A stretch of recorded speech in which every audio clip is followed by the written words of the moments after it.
20th August.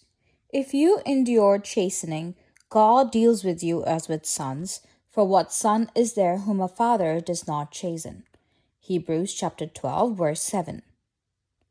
The words chastening, chasteneth, chastisement, and chastened occur 7 times in the first 11 verses of Hebrews chapter 12.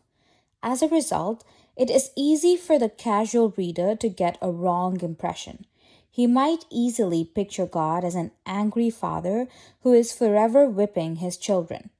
This misconception arises from thinking of chastening as nothing but punishment. It is a great relief to learn that chastening in the New Testament has a much broader meaning than that.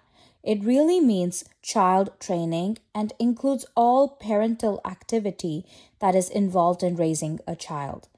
Kittel defines it as the upbringing and handling of the child which is growing up to maturity and which needs direction, teaching, instruction, and a certain measure of compulsion in the form of discipline or even chastisement.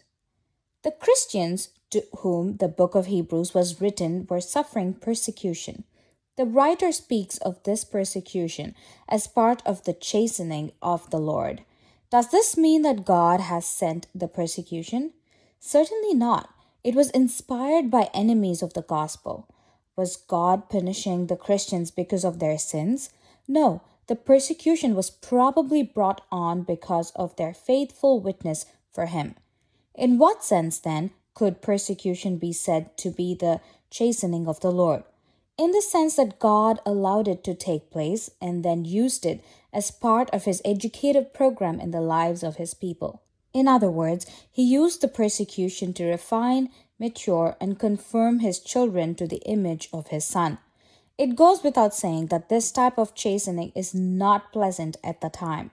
The chisel deals roughly with the marble. The furnace subjects the gold to intense heat. But it is also worthwhile when the face of the man appears in the marble and when the gold is purified from dross. It is self-defeating to despise the chastening of the Lord or to faint under it. The only proper attitude is to remember that God is using it as a training device, then to try to get the maximum benefit from it. That is what the writer means when he says that it yields the peaceable fruit of righteousness to those who have been trained by it.